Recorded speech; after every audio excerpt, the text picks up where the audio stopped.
Hi there!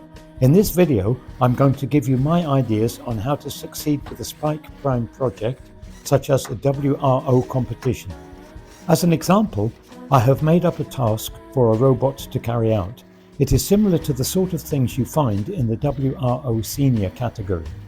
The robot has to pick up the 4 different coloured blocks, which are in a random order, and place them on the area with the same colour. I will explain how to design your Scratch program so that you can easily find problems, make changes, and still understand it all 6 months later.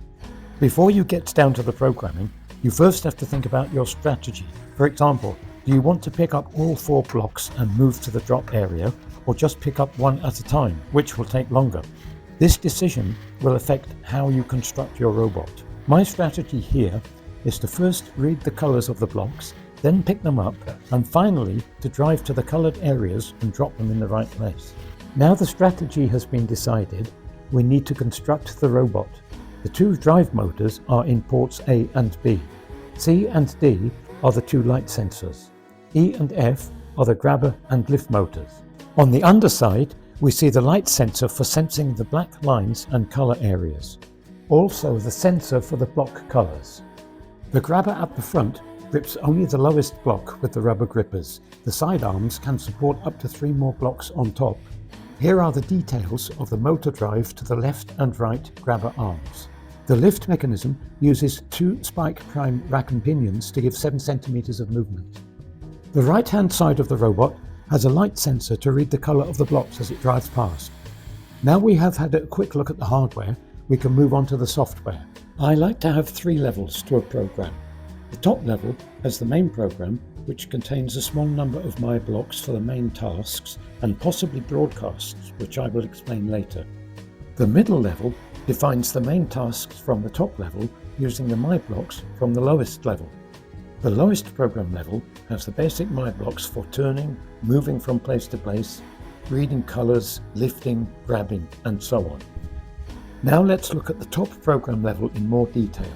It's always a good idea to add a title block as shown. The init my block is executed first.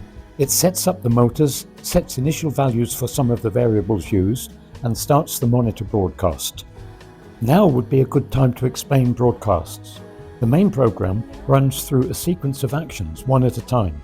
A broadcast is a separate program which runs at the same time as the main program.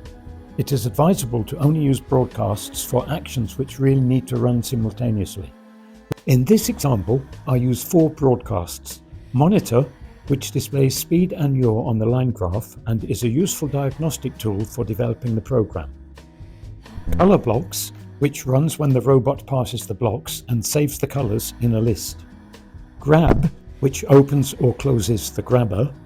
And lift, which raises and lowers the lift. Operating the lift and grabber while the robot is moving saves time. Now let's continue with the top program level. I have defined 3 main tasks. Drive past blocks, which reads the colours and saves them in a list. Grab blocks, which picks up all 4 blocks. And drop blocks, which drives to the drop area and drops the blocks in the area of the same colour. Now let's look at the lowest program level with the basic my blocks. I was hoping to use a spin turn my block, but could not get the accuracy required, so I used this universal turn my block for pivot turns. The robot moves and turns using the gyro yaw parameter. This is automatically set to 0 at the program start. Your target is a variable which sets the direction the robot should move in. To turn through a defined angle, the angle is added to your target for a clockwise turn and subtracted for anti-clockwise. The turn my block turns the robot until the gyro yaw angle is equal to the yaw target, keeping the original gyro yaw setting. To correct for yaw measurement errors, the robot can be aligned with a side wall from time to time and the yaw set to 0. The parameters of the universal turn my block are MP max, the motor speed at the start of the turn, angle, the angle to turn plus or minus, %MP sets the relative speed of the slower wheel in the turn, deck angle, the angle at which the motor speed starts to reduce, MP min, the motor speed when angle is reached, Now let's look at the yaw distance my block.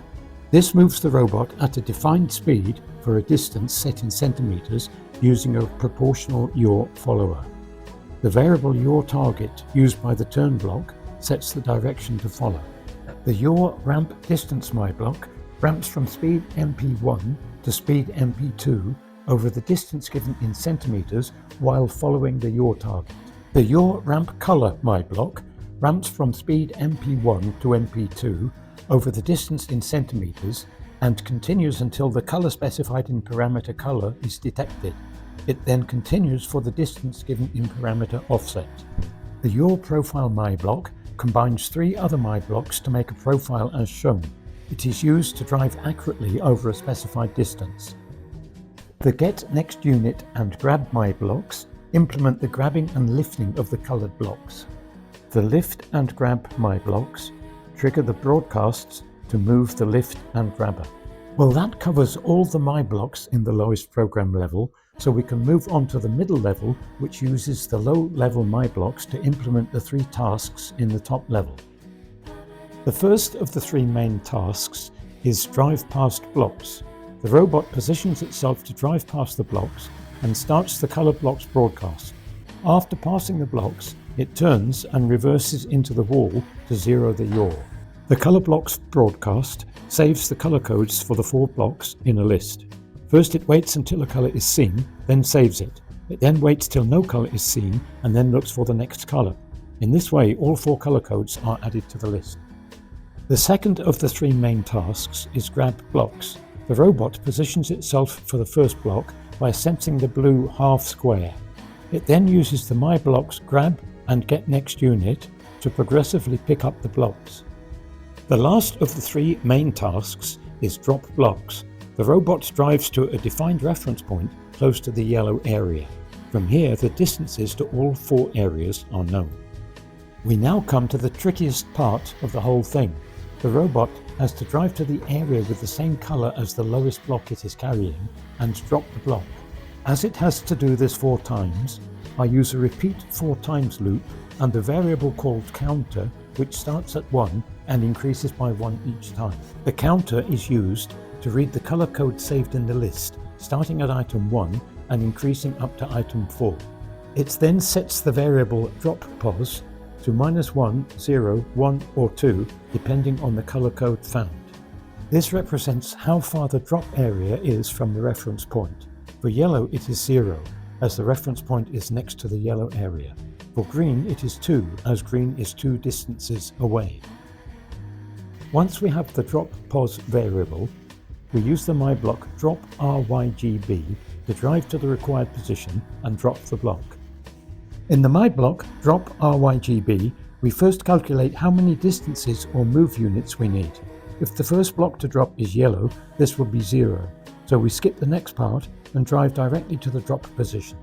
If the distance to move is not 0, we multiply the move units by the variable distance, which is set to 19.5 centimeters in the init my block, and move with a yaw profile to the required position. The variable direction is +1 for forwards or -1 for reverse. Once the robot has moved to the required position, it turns and drives until it detects the color area.